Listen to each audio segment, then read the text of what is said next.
Bismillahirrahmanirrahim. Assalamualaikum warahmatullahi wabarakatuh.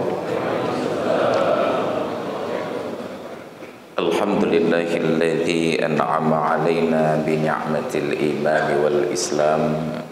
Wassalatu wassalamu ala nabiyyina wa habibina wa syafi'ina wa maulana Muhammadin sayyidil anam wa ala alihi wa sahbihi wa azwajihi alladhina hum yanabi'ul ulumi wal hikam. Wa qala Allah ta'ala fil Qur'anil 'azim wa man ahsanu qawlan mimman da'a ila Allah wa 'amila salihan wa qala innani minal muslimin. Wa qala fi ayatin ukhra qul hadhihi sabili ad'u ila Allahi ala basiratin ana wa man ittaba'an wa subhanallahi wa ma ana minal musyrikin. Sadaqallahul azim wa ballagha rasuluhul karim wa nahnu ala dhalika minasy syahidin wa syakirin walhamdulillahi rabbil alamin wa ba'du. Alhamdulillah, syukur kehadirat Allah pada pagi hari ini masih dipenuhi janji-janji terhadap hambanya, memberikan kehidupan, memberikan nafas untuk beraktivitas dan memberikan rizki sampai dengan batas ajal tiba. Dan itu sesuatu yang diulang-ulang oleh Nabi, madamal ajalu baqiya kana rizqu atiyah. Selama ajal belum tiba, maka insyaallah rizki tetap akan datang saja. Sebuah jaminan yang sepatutnya nilai garansinya lebih tinggi dari layanan asuransi manapun di dunia. Tapi ternyata kerisauan kita saat terbangun di waktu pagi adalah tentang rizki tersebut. Maka pertanyaan yang pertama muncul, kupi bengah pada jeb, bu bengah pada baju. Jadi jarang sekali yang terbangun di waktu subuh dengan pertanyaan salat subuhnya di mana, mengkaji ilmunya di mana, dan silaturahminya bagaimana. Padahal itu tidak dijamin oleh Allah secara harfiah, walaupun dijamin di dalam Lauh Mahfuz. Tidak ada yang terjadi dalam kehidupan manusia kecuali pasti sudah tersurat dengan detail dan lengkap. Salawat salam kita hadiahkan kepada junjungan alam Nabi kita Muhammad sallallahu alaihi wasallam, teladan kita yang seharusnya kecintaan kita kepada beliau dan komitmen untuk beriman kepada beliau menggerakkan kita untuk menjalankan fungsi-fungsi yang telah diingatkan oleh Allah di dalam ayat Al-Quran surat Yusuf 108. Qul hadhihi sabili, katakan olehmu wahai Muhammad, inilah jalanku. Bukan jalan Darussalam di Hagu Selatan. Apa jalanku yang dimaksud? Ad'u ilallah, aku mengajak menuju kepada Allah. Bagaimana cara mengajaknya? Ala basiratin, atas pemahaman yang sangat jelas dan dalil yang sangat kuat. Siapa saja yang terlibat? Ana wa manittaba'an, aku dan siapapun yang mengikutiku. Maka komitmen kita untuk bersyahadat asyhadu an la ilaha illallah wa asyhadu anna muhammadar rasulullah sekaligus adalah komitmen untuk berdakwah.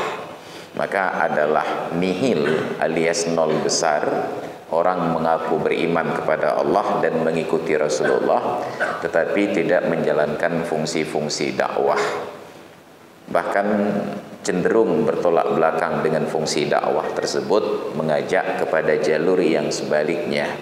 Wallahu yad'ukum ilal jannati wal maghfirati minhu, Allah menyeru kalian menuju surga dan ampunan darinya, sedangkan syaitan mengajak kalian menuju ke neraka. Ternyata para dai-dai setan itu lebih giat dan kompak daripada dai-dai ke jalan Allah. di Langsa. Itu sebuah kota yang tantangan dakwahnya luar biasa dahsyat. Di negeri itu Allah berikan seorang yang berkomitmen kuat tentang syariat, Pak Ibrahim Latif, Allahumma ghfir lahu, kepala dinas syariat Islamnya. Dan ketegasan beliau di bidang syariat itu saya saksikan sendiri ketika suatu hari di Hotel Grand Nanggro di Banda Aceh dilaksanakan kegiatan oleh Dinas Syariat Islam Aceh. Ketika dalam sesi diskusi dan tanya jawab, beliau menyampaikan sebahagian unek-unek persoalan syariat yang terjadi di kota Langsa. Setelah selesai beliau, tampillah seorang anggota Dewan DPRK kalau tidak salah, dari kawasan beliau juga, sedikit membantah dari apa yang beliau sampaikan. Dan langsung beliau bangkit dari tempat duduknya dengan botol air mineral. Beliau menyerang kepada orang yang membantah ini.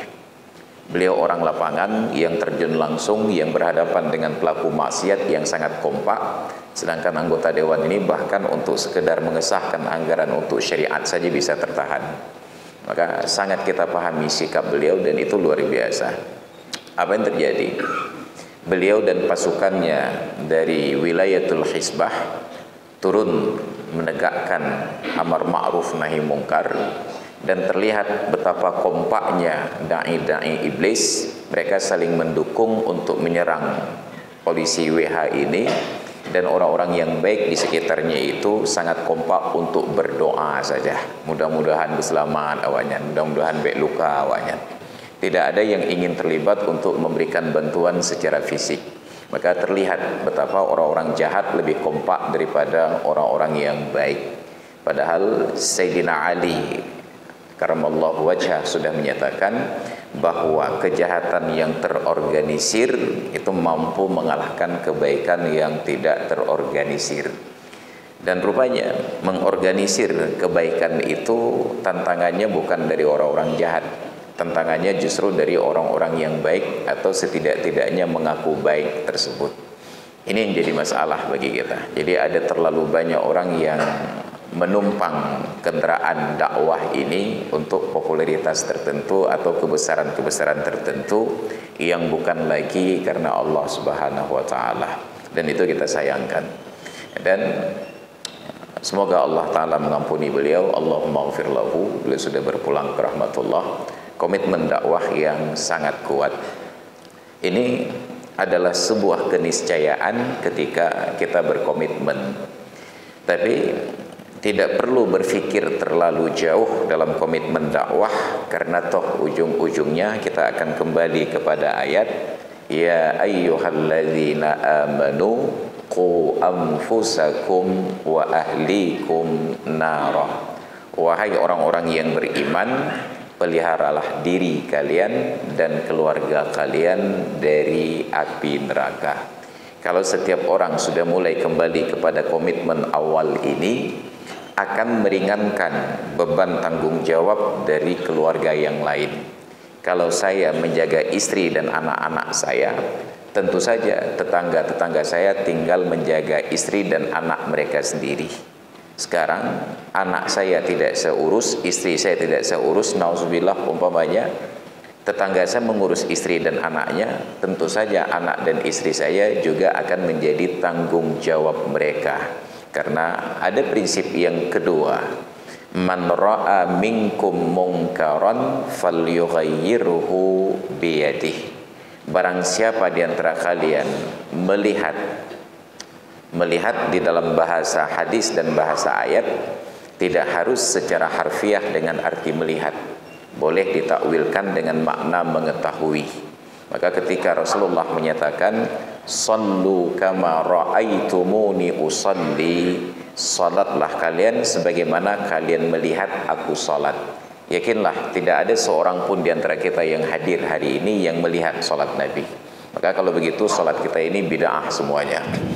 Dan semua ahli bid'ah itu masuk neraka. Maka kahera kata temayang dalam neraka di tempat mata. Maka ditakwilkan arti Ra'a dengan alima. Sallu kama alimtumuni usalli. Salatlah kalian sebagaimana kalian mengetahui praktek salat dariku ini. Maka persoalan tentang takwil ini sebuah keniscayaan di dalam Islam dalam memahami Al-Quran dan hadis. Sedemikian pentingnya pemahaman tentang takwil ini sampai Rasulullah mendoakan salah seorang sepupu dan sahabat beliau, Abdullah bin Abbas, dengan kemampuan tersebut. Allahumma faqihhu fid din wa 'allimhu ta'wil. Ya Allah, pahamkan dia pada urusan agama dan ajarkan kepadanya ilmu takwil. Tiba-tiba oleh sebagian kawan-kawan kita menyatakan bahwa tidak boleh takwil ayat Al-Quran dan hadis Nabi. Ketika disuguhkan hadis ini kepada mereka, bagaimana mungkin tidak boleh takwil kalau Nabi mendoakan sahabat beliau agar mampu untuk mentakwil. Begitu disuguhkan hadis ini, langsung mereka katakan takwil pada hadis itu harus ditakwil. Jadi tidak boleh ada takwil kecuali kalimat takwil itu sendiri. Maka ilham ya. Jadi ini contoh pemahaman yang terlalu dipaksakan. Jadi oleh Nabi kita Muhammad sallallahu alaihi wasallam mengingatkan, man ra'a minkum munkaran falyughayyirhu biyadihi. Barang siapa di antara kalian melihat secara langsung dengan mata atau mengetahui dengan berbagai sarana, hendaklah ia ubah kemaksiatan itu, kemungkaran tersebut, dengan tangannya. Ingat, ada perkara mungkar namanya. Apa itu mungkar? Persoalan-persoalan yang oleh para ulama telah sepakat bahwa perkara itu berdosa. Nanti keluar dari makna mungkar ada yang namanya khilafiyah. Untuk khilafiyah, dosa menurut sebahagian belum tentu berdosa menurut yang lain. Maka untuk persoalan khilafiyah itu dibuka ruang untuk tasamuh, untuk toleransi. Contoh sederhana, dalam pemahaman aurat, ada yang menyatakan bahwa wajah para wanita itu aurat, wajib ditutup. Ada yang menyatakan wajah para wanita itu bukan aurat sehingga tidak wajib ditutup. Dan dua-duanya itu mempunyai legal standing. Kata orang kampung saya di Kota Madiacet Keeng. Ada dalilnya yang menyatakan bahwa muka itu adalah aurat pada orang perempuan, wajib ditutup, berpegang kepada ayat Al-Quran, wala yubdina zinatahunna illa ma dhahara minha. Janganlah orang perempuan itu memperlihatkan perhiasannya kecuali yang biasa terlihat. Dan perhiasan orang perempuan itu cincin, gelang, dan celak mata. Berlaku majaz di dalam bahasa Arab. Ketika disebut majaz, nanti ada majaz mursal, itlaqul hal wa iradatul mahal.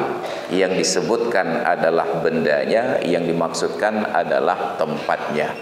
Bukan celak mata yang dipertontonkan, tapi mata yang bercelak tersebut. Bukan gelang yang jadi masalah, tapi tangan tempat menautkan gelang tersebut.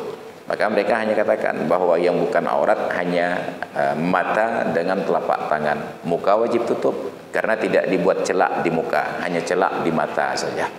Itu belum lagi sebagian ulama yang menyatakan dari kalangan sahabat, bahkan mata itu pun hanya boleh terbuka sebelah saja. Kalau itu diamalkan, rata-rata orang perempuan jadi bajak laut semua. Nah, kalau lagi Kapten Hawk, kalau lagi nyawa mutadilah. Itu ruang khilaf, perbedaan pendapat. Lalu di dalam mazhab Syafi'i ada ulama yang berpendapat bahwa muka orang perempuan itu bukan aurat, dengan dalil bahwa di dalam salat boleh terbuka tangan dan muka. Oke, itu di dalam salat. Bagaimana di luar salat? Dalil berikutnya, orang perempuan yang sedang menunaikan haji atau umrah, yang sedang di dalam ihram atau yang disebut muhrimah, apabila menutup muka itu dianggap pelanggaran dan wajib untuk membayar dam. Logikanya, bagaimana mungkin seorang perempuan yang taat menjalankan syariat dengan cara menutup aurat tiba-tiba dianggap melanggar? Tidak logis. Maka masing-masing ada pijakannya, ada dasar hukum. Itu disebut dengan ruang khilaf. perbedaan pendapat, kita saling menghargai. La yunkarul mukhtalafu fihi wa innama yunkaru al mujamma'u alaihi. Untuk perkara-perkara yang kita beda pendapat tidak boleh diingkari, enggak boleh mengkafirkan si fulan, mengkafirkan si pulin. Umpamanya pada ritual ibadat ada tarawih 8, tarawih 20, saling mengkafirkan, tidak boleh. Umpamanya pada persoalan salat subuh ada yang qunut, ada yang tidak qunut, itu mukhtalafun fihi, la yunkarul mukhtalafu fihi, tidak boleh diingkari. Wa innama yunkaru al mujamma'u alaihi, yang boleh diingkari itu perkara yang telah disepakati, ijma'. Nah, tapi mazhab Syafi'i yang menyatakan wajah orang perempuan boleh dibuka bukan aurat, itu pun mensyaratkan harus apa adanya, harus face by nature, wajah yang alami, tidak boleh ditambah beauty by Mirabella. Jadi nggak boleh ditambah warna-warni, bagi cet, yang merah, kuning, kelabu, hijau muda dan biru muka. Itu jadi masalah. Nah, pantangan-pantangan ini berlaku sangat ketat sehingga ada larangan tambahan. Kalau sudah pakai warna-warni make up dan wangi-wangian, itu sudah tidak boleh masuk ke dalam masjid untuk salat, apalagi untuk aktivitas yang lain. Kalaupun terjadi, Allah tidak terima salat mereka sampai pulang ke rumah dan mandi, bau-bau itu hilang. Tapi ternyata hal-hal yang sudah disepakati seperti ini bisa disepakati ulang di negeri kita, di Aceh yang mulia ini. Makanya masjid-masjid di Aceh itu menjadi tempat kunjungan wanita-wanita yang dandanannya menor untuk sekedar selfie-selfie saja, untuk sekedar bergaya. Makanya Masjid Raya Baitur Rahman itu berubah fungsi dari fungsi utama untuk ilmu, untuk dakwah dan untuk ibadat, berubah fungsi untuk menjadi tempat selfie. Maka coba perhatikan di Instagram, di Facebook, di Twitter, itu banyak orang yang datang ke Masjid Raya Baitur Rahman bukan untuk salat sunnat tahiyatul masjid, bukan untuk mengkaji ilmu, karena memang tidak ada kajian ilmu di sana. Tidak ada kajian ilmu kecuali setelah maghrib dengan setelah salat subuh. Tidak ada kajian ilmu. Padahal kita melihat bahwa masjid-masjid di Arab itu sejak dari zaman Rasulullah sampai sekarang, begitu selesai sholat fardu 5 waktu, di tiang-tiangnya itu selalu ada orang alim yang duduk dan mengajarkan ilmu. Karena itu menjadi negara tujuan ibadah dari berbagai bangsa, difasilitasi ustadz-ustadz, orang-orang alim dengan berbagai latar belakang bahasa. Mau yang berbahasa Melayu, bahasa Urdu, yang bahasa Arab dan lain sebagainya. Tapi tidak terjadi di Masjid Raya Baitur Rahman. Itu hanya pengajian setelah maghrib saja sekitar 45 menit, dan setelah subuh saja sekitar 30 menit. Selesai tugas keilmuan. Untuk berikutnya yang ada adalah kegiatan perhelatan pernikahan. Demi menjaga ketertiban dan agungnya pernikahan di masjid, maka pengajian digeser ke tempat-tempat lain dan tersembunyi. Maka nauzubillah summa nauzubillah. Itulah nanggaratul bih ati hurungdonya bumo aulia. Ini ironinya bagi kita. Ada persoalan mukhtalafun fihi dan ada al-mujamma'u alaihi. Datanglah para wanita, orang-orang yang akan menikah itu didandan, dan pada persoalan pernikahan itu jam pertama menikah di Masjid Raya jam 8 pagi. Kalau jam 8 menikah, tentu pengantin perempuan sudah didandan sebelum jam 5. Dan otomatis sholat subuh lewat. Yakinlah, hanya teman tubuh dia. Kenapa? Karena kalaupun sudah berwudu sebelumnya, rata-rata juru make up itu laki-laki, bencong. Mbak pikir bencong yang di tengah inong, full agama. Mai pindah inong dong. Batal wudu. Mungkin mereka berdalih, nggak apa-apa Ustaz, ini karena yang pengantin perempuan sedang berhalangan, sedang menstruasi. Kalau sedang menstruasi, bagaimana Anda masuk ke dalam masjid? Pasti terjadi salah satu dari dua kemungkinan pelanggaran. Kalaupun selamat, mungkin pernikahan jam berikutnya itu didandan setelah sholat subuh, tetap saja tidak selamat dari pelanggaran masuk masjid dengan tabarrujul jahiliyatil ula. Fala tatabarrajna tabarrujal jahiliyatil ula. Maka nauzubillah, ini contoh sederhana. Ada mukhtalafun fihi, ada mujamma'un alaihi. Itu mungkar. Maka dibuat nanti ketentuan oleh para ulama seperti Imam Ibnu Nuhas di dalam kitab beliau Tanbihul Ghafilin an A'malil Jahilin, bahwa untuk amar ma'ruf itu ada syarat-syaratnya. Di antaranya ayyakunal munkaru zahiran bila tajassusin, bahwa kemungkaran yang terjadi itu di ruang publik tidak perlu dimata-matai. Artinya pelanggaran di ruang publik, di ruang privat, di dalam rumah, di dalam kamar tertutup itu selesai. Tidak ada alasan bagi kita untuk mendobrak pintu rumah orang lain untuk melihat kemungkaran di dalamnya. Tapi terjadi lagi anomali di Aceh. Di Aceh ini yang berzina di atas badan jalan, di pinggir jalan, yang berpacaran itu nggak pernah dicegah. Yang digrebek hanya yang sudah bersembunyi di dalam hotel. Begitu masuk ke dalam hotel, datang pasukan Satpol PP dan WH mendobrak kamar untuk memeriksa mereka berzina atau tidak. Islam tidak mengizinkan praktek seperti ini. Itu ruang privat, hargai privasi orang lain. Tidak boleh mencari-cari bila tajassusin, dengan tidak memata-matai. Sayyidina Umar pernah melakukan kesalahan tersebut.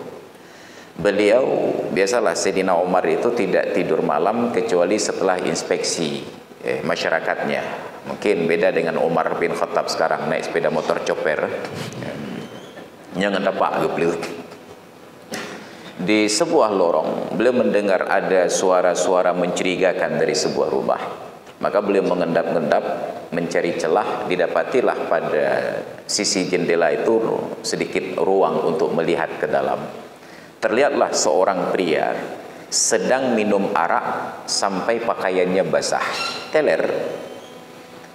Beliau paham menangkap orang yang sedang teler tidak berfaedah. Maka beliau dengan sabar menanti sampai terlihat pria ini siuman. Langsung beliau terobos masuk lewat jendela. Gumat Bajaro dengan tuduhan, Anda tertangkap basah sedang minum arak. Yang bibit secara harfiah tertangkap basah. Pucat orang ini. Bayangkan berbuat maksiat, kesalahan, ditangkap langsung oleh kepala negara seperti Sayyidina Umar bin Khattab di masa lalu. Kalau ditangkap oleh Umar bin Khattab sekarang, ini Umar bin Khattab di masa lalu. Tapi begitu keterkejutannya hilang, dia katakan, ya Amirul Mukminin, in asaitullaha faqad akhfaitu fatubtul an. Kalaupun saya sudah berbuat maksiat kepada Allah, kemaksiatan ini sudah saya rahasiakan. Saya tidak minum arak di warung, saya tidak minum arak di teras, saya tidak minum arak di luar. Saya minum arak di dalam, pintu saya tutup, jendela saya kunci. Maka sekarang saya taubat kepada Allah. Tapi Anda yang menangkap saya minum arak ini telah melanggar 3 hak saya. Anda taubat ke siapa? Bayangkan, kita sedang jalan naik sepeda motor atau mobil, masuk jalan salah arah. Satu jalur lawan, datang polisi mengejar dari belakang. Saya tangkap Bapak melanggar lalu lintas. Ditanya, apa pelanggaran saya? Bapak masuk jalan yang tidak boleh masuk. Kita bisa jawab, Pak, saya masuk kemari tidak tahu bahwa tidak boleh masuk. Bapak yang tahu tidak boleh masuk, kenapa mengejar saya lewat jalan sini? Ya, ini dia juga polisi. Bapak sengaja melanggar. Harusnya Bapak tunggu saya di ujung jalan. Wah, syukur-syukur kalau saya lanjutkan di sana. Kalau saya balik, saya selamat. Kenapa? Karena melakukan kesalahan tidak sengaja. Bapak sengaja berbuat kesalahan. Anda dia nih, kita maaf salam tu. Saya sudah taubat. Anda yang menangkap saya ini melanggar 3 hak saya. Anda taubat ke siapa? Ditanya oleh Sayyidina Umar, apa kesalahan saya? Allah Ta'ala menyatakan, wala tajassasu, jangan memata-matai. Baik je lum-lum kau. Iran ni lum-lum dah. Jangan buat tahu lagi maaf. Wala yaghtab ba'dukum ba'dha, jangan pula saling menghibah dan seterusnya. Ayat dalam surat Al-Mumtahanah. Kaget Sayyidina Umar, pucat beliau. Dia, apalagi kesalahan kedua?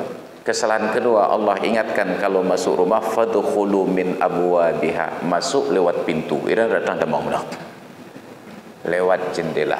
Makin tambah pucat Sayyidina Umar. Apalagi kesalahan yang ketiga, Allah perintahkan kalau masuk rumah, wasallimu ala ahliha, ucapkan salam kepada penghuninya. Nabi sallallahu, bergetar tubuh Sayyidina Umar. Kata beliau, okelah kalau begitu saya minta maaf kepada Anda, kita barter dosa. Maafkan saya dan Anda tidak jadi dieksekusi karena minum arak. Ini Sayyidina Umar. Dan itu hebatnya pelanggaran di masa lalu, orang-orang yang bermaksiat walaupun teler hafal ayat. Ya lah kurang apa ya. Danyo head dan mayang yang nak ingat cekul huwallahu ahad. Makanya indah ketika tadi kita salat mendengar imam melantunkan surat Al-Waqiah, malanalun, luar biasa. Ini perintah dalam agama, tidak boleh dengan memata-matai. Ayyakunal munkaru zahiran bila tajassusin. Kemungkaran itu terlihat, tapi di Aceh yang terlihat itu diabaikan, yang bersembunyi itu yang dicari-cari. Makanya kalau mau berzina di Aceh jangan sembunyi. Mbak Bineh jalan dekat je lah. Ya, insya-Allah nampu kan. Karena begitu sembunyi-sembunyi biayanya lebih mahal. Yang pertama bayar hotel, yang kedua keamanannya lebih rendah, digrebek. Saya belum pernah melihat ada orang berzina di pinggir jalan yang digrebek. Ya, maka itu tempat paling aman. Tapi jangan amalkan itu karena saran saya. Belum disyahadu. Yang kedua, ayyakunal munkaru zahiran bila ijtihadin. Kemungkaran itu nyata, tidak perlu harus berijtihad. Nyo salah pahan, nyo salah pahan. Kalau masih bertanya-tanya salah atau tidak, tahan dulu.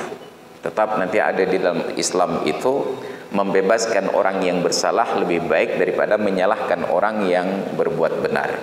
Maka harus yakin bahwa itu sebuah kesalahan bila ijtihadin, tanpa perlu ada ijtihad. Itu baru kategori pertama, melihat. Fa illam yastati', bila tidak mampu, fa bilisani, maka dengan lisan. Tegur, ingatkan, dakwahkan, serukan. Tapi ternyata bahkan mendakwahkan kebenaran pun tidak mudah hari ini. Saya kemarin itu hanya membahasakan saja tentang di Banda Aceh dan sekitarnya banyak orang laki-laki dewasa yang belum tamat SD itu, yang Sulu Puntung. Bahkan anak SD saya sekarang udah pakai celana panjang, berkeliaran pakai celana pendek. Yang menyerang saya bukan orang-orang yang pakai celana pendek ini, justru orang-orang yang berkain sarung. Kenapa? Mereka tersinggung karena tersentuhlah sedikit kaitan dengan guru-gurunya. Karena kita singgung tentang MPU, tentang NU, tentang Muhammadiyah. Ini kenapa diam? Jadi bukan orang yang berbuat maksiat ini yang merasa diserang, tapi justru orang-orang yang dalam rombongan ini yang merasa terserang. Jadi bukan meluruskan tentang kesalahan yang kita angkat, tapi mencari kesalahan dari narasi yang kita sampaikan. Nah, itu pikir dunia kan? Bahkan membicarakan kemungkaran itu pun dianggap mungkar hari ini. Nauzubillah summa nauzubillah. Jadi yang kita hadapi bukan lagi orang yang berbuat maksiat. Kita harus berhadapan dengan orang-orang yang taat lebih dahulu karena kenyamanan mereka itu terganggu. Maka nauzubillah, kita sudah sampai pada masa di mana sebagai umat Islam kita lebih merasa tersinggung ketika kerabat dan guru kita disinggung daripada ketika syariat Allah Ta'ala ini digugat. Jadi tidak ada yang merasa tersinggung. Itu banyak orang yang berseliweran dengan celana pendek pamer aurat. Kadang-kadang ci urau-urang pa kalau mah baipul langin. Belum ada seorang alim pun yang menyuarakan dalam kapasitasnya sebagai pejabat publik, apakah MPU, NU, Muhammadiyah, Persis dan lain sebagainya. Mungkin secara personal ada, tapi tetap perbuatan personal itu tidak menyelesaikan tanggung jawab dari ruang publik ini tadi. Sama seperti fardu kifayah. Orang yang meninggal di kalangan kita yang wajib dimandikan, itu tanggung jawab publik. Jadi tidak selesai tanggung jawab kita hanya karena orang yang meninggal itu sudah mandi sendiri. Bagaimana mungkin mandi sendiri? Hai bak kemana-mana lang ulama bihumu, enggak selesai mandinya. Lalu apakah orang yang mati tenggelam tersebut tidak lagi wajib dimandikan oleh orang yang hidup? Tetap wajib dimandikan karena tugas publik kita belum selesai. Walaupun tugas privat orang tersebut sudah selesai. Maka ini tantangan bagi kita. Membahasakannya saja sulit. Lalu kita kembali pada urutan nomor 3. Fa illam yastati' fa biqalbih, bila dengan lidah tidak mampu, maka ubahlah kemungkaran itu dengan hati. Sayangnya yang dibahasakan bukan mengubah dengan hati, tapi membenci dengan hati. Tidak ada narasi tentang kemungkaran membenci dengan hati. Kita disuruh untuk mengubah dengan hati. Bagaimana mengubah dengan hati? Ketika melihat ada hal-hal kemungkaran, Tidak mampu kita ubah dengan kekuasaan karena tidak kita miliki, tidak mampu kita ubah dengan tangan karena tidak punya kekuatan, tidak mampu kita tegur dengan lisan karena tidak berani. Setidak-tidaknya tunjukkan ketidaksukaan itu pada roman wajah kita. Ikim baik belah kim. Jangan duduk di majlisnya, kita mencari tempat yang lain. Kalau kita sedang jualan, ada yang berbelanja demikian posisinya ngeluh untung, berhanku belah di mentang. Apakah anda pulau alan? Pokoknya anda menghati muka geran. Harus mampu mengubah dengan hati. Tapi orang berprinsip, saat kita tanya, Pak, itu kan tadi anak muda pacaran. Iya, kenapa? Kan dia belanja beli bahan bakar ke anda. Kepun pulau. Apakah maka gelakai pulau? Tapi kan ada kewajiban amar ma'ruf nahi munkar. Iya, tadi saya membenci dengan hati juga. Tapi muka ada kengkem juga. Kita tidak menjalankan kewajiban amar ma'ruf nahi mungkar pada derajat yang paling rendah apabila tidak mampu mengubahnya itu dengan hati. Jadi orang yang berbuat kemungkaran itu merasa tidak nyaman ketika berinteraksi dengan kita dan dia memikirkan apa yang salah. Hari ini tidak ada pelaku kemungkaran yang merasa berbuat salah karena tidak diposisikan sebagai orang yang berbuat salah. Kita terima. Bahkan di musim-musim maulid yang telah berlalu, sekedar baru bertunangan saja hanya kejadian babak kenduri maulid. Bahkan sekarang lebih tragis lagi, baru nauzubillah berpacaran saja itu sudah diizinkan untuk dibawa ke kenduri maulid dan orang tuanya bersukacita. Jalan melintir, jalan melintir, gondang ke kenduri maulid, membecut melimong tanah malay. Besan dengan besan sudah demikian rupa. Hari raya sudah mulai bawa-bawa girlfriend, ya bawa cewek.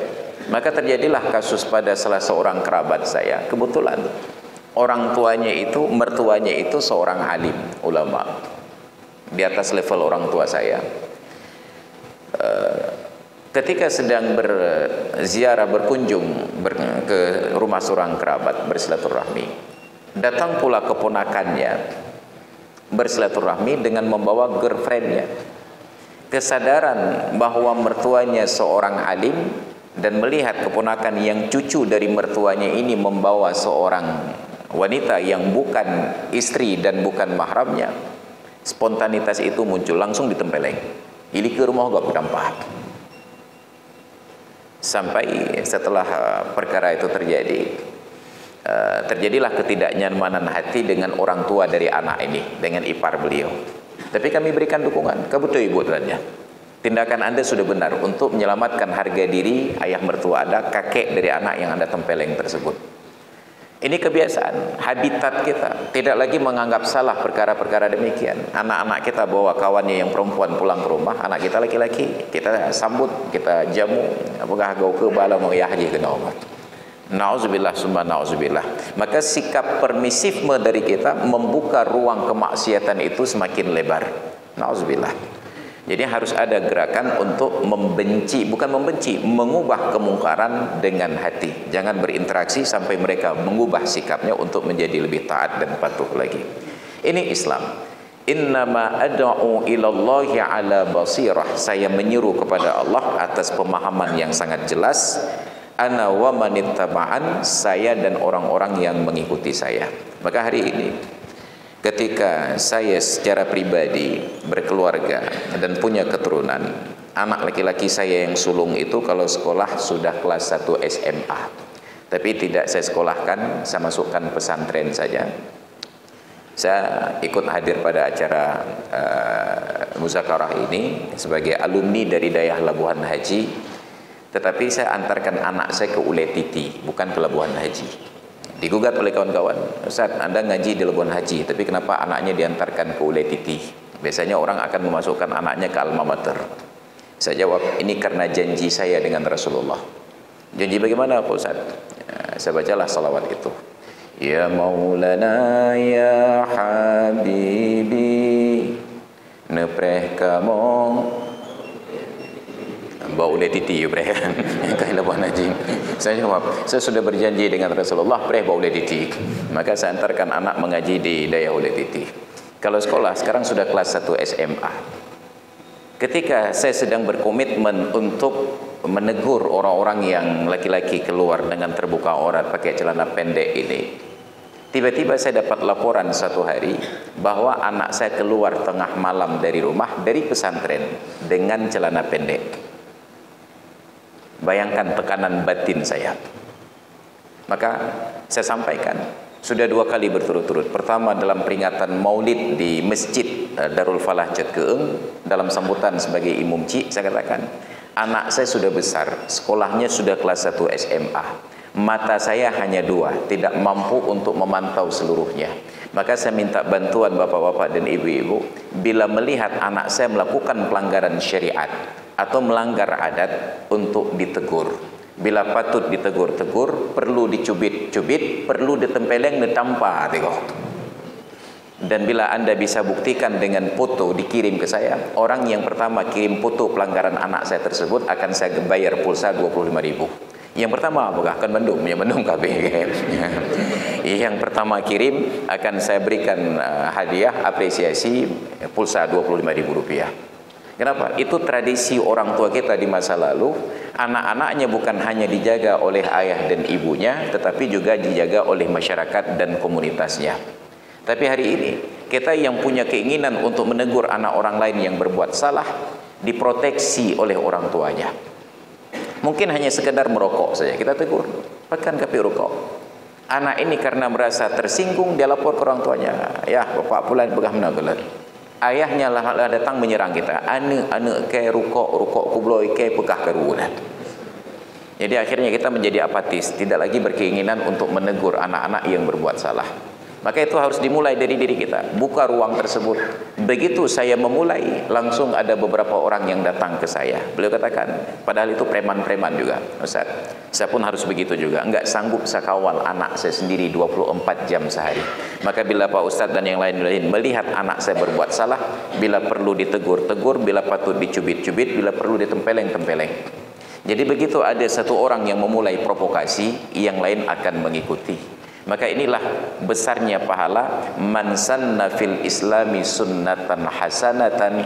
Barang siapa yang memberikan contoh di dalam Islam ini sebuah keteladanan yang baik, dia dapatkan pahala dari usahanya dan pahala dari orang-orang lain yang mengikuti gerakan yang sama. Maka hadirin dan hadirat sekalian yang dirahmati Allah, hari ini kegiatan kita adalah kegiatan safari subuh, gerakan pemuda subuh. Walaupun saya lihat pemuda-pemuda ini ada yang angkatan balai pustaka sebagiannya. Dan jadwal subuh hari ini berakhir pada jam 6:47 syuruk terbit matahari. Artinya yang belum salat subuh masih ada 3 menit lagi untuk salat subuh. Walaupun secara teori waktunya masih ada, tapi keberaniannya enggak ada. Inohat kena teman tubuh langkawan ibli tengku inohat teman tubuh.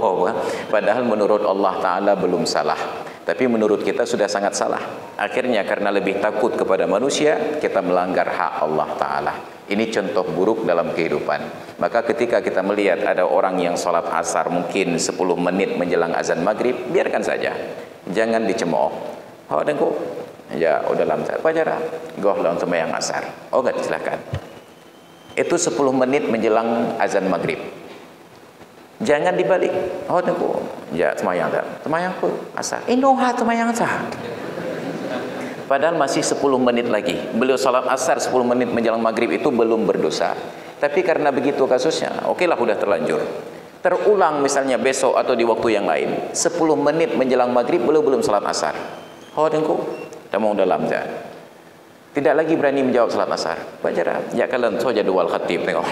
So jadwal khatib. Jadi tidak berani lagi salat asar, keluar lagi naik mobil pulang. Kenapa? Teringat terakhir bertemu dengan bapak tersebut salat asar 10 menit menjelang maghrib digugat. Dan tengku inoha sembahyang asar. Begitu mau terulang sekali lagi, alah kakebah lewat mantap. Berdosa mengeluarkan salat dari waktunya. Kenapa dosa ini terjadi? Karena provokasi dari kita. Dan tengku inohat sembahyang asar. Maka selama masih ada waktu, tunaikan saja selama belum salah di dalam syariat. Adat kita boleh negosiasi ulang. Maka hadirin dan hadirat sekalian yang dirahmati Allah, Ini penghormatan kalau habis hotel ya.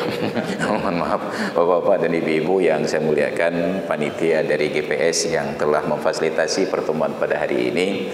Saya ucapkan terima kasih diizinkan mendapatkan kehormatan duduk. Sebenarnya tadi ada mimbar, tapi karena saya tidak ingin digugat panen ada punya dakwah di mimbar mentang, maka saya ganti ini dakwah di atas meja tu. Dakwah itu tidak harus di atas mimbar. Maka sehari-hari kehidupan kita menegur orang yang berbuat salah, mengajak orang untuk berbuat baik, itu sudah menjadi dakwah, dan itu jauh lebih efektif daripada teriak-teriak di atas mimbar. Maka kita mulai dari nanti begitu bubar dari majelis ini, hal-hal kecil jangan ditegur, kita berikan contoh dan keteladanan. Sebagaimana saya memberikan contoh kepada bapak-bapak dan ibu-ibu hari ini, duduk di depan saya pakai cincin ini di sebelah kanan.